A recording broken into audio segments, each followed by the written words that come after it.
Je m'appelle Cécile Lorne, donc je suis scénariste. Alors j'ai un parcours un peu particulier parce qu'en fait je viens pas vraiment du sérail puisque à la base j'ai été enseignante pendant 10 ans dans l'éducation nationale, donc en collège, lycée, université. J'écrivais toujours en fait voilà, de façon régulière, non professionnelle. Et puis j'ai envoyé mes manuscrits à des maisons d'édition qui m'ont dit bon ça serait bien que tu continues. Et j'ai pensé en fait à faire de la télévision assez vite. J'ai passé en fait le concours du Master 2 donc de Nanterre, scénario et écriture audiovisuelle.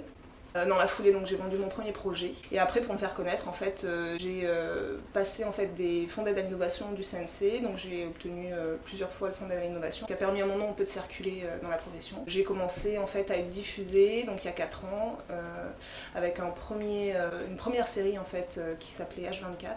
Ensuite, donc j'ai écrit des 90 minutes, et puis donc pendant 3 ans, j'ai écrit Les Combattantes, qui est actuellement diffusée à l'antenne.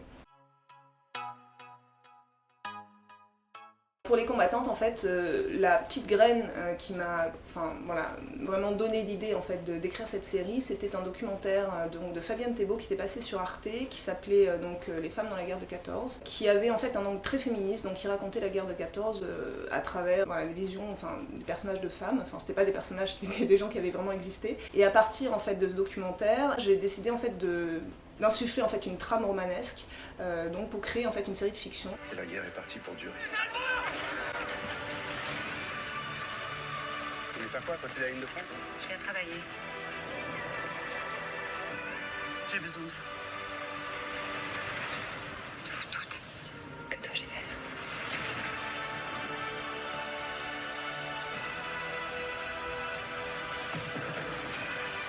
Je suis sûre qu'ensemble, on va faire de grandes choses.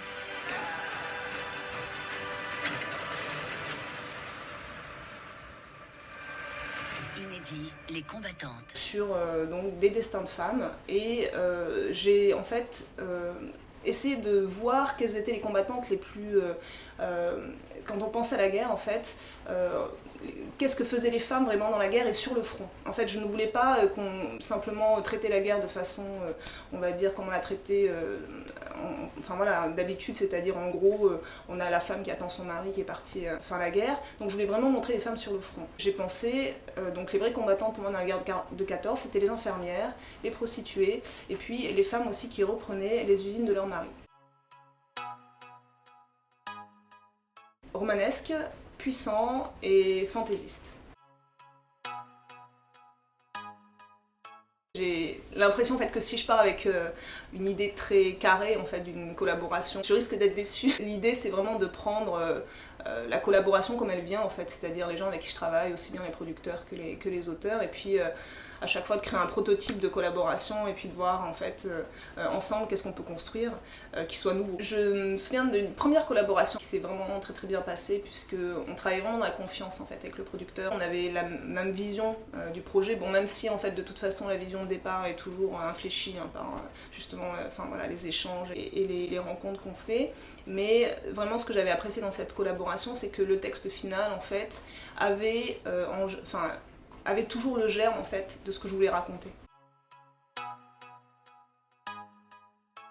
Actuellement, je travaille sur une série policière, donc un 6x52 pour France TV. Je travaille aussi pour une série qui s'appelle Alexandra L, donc je fais aussi du 90 minutes. Par la suite, en fait, ce que j'aimerais bien refaire un historique, parce que c'est vrai que c'est vraiment la chose en fait qui excite le plus mon imagination. Le domaine historique c'est vraiment un domaine où on peut faire beaucoup de romanesque. Je pense aussi écrire des romans.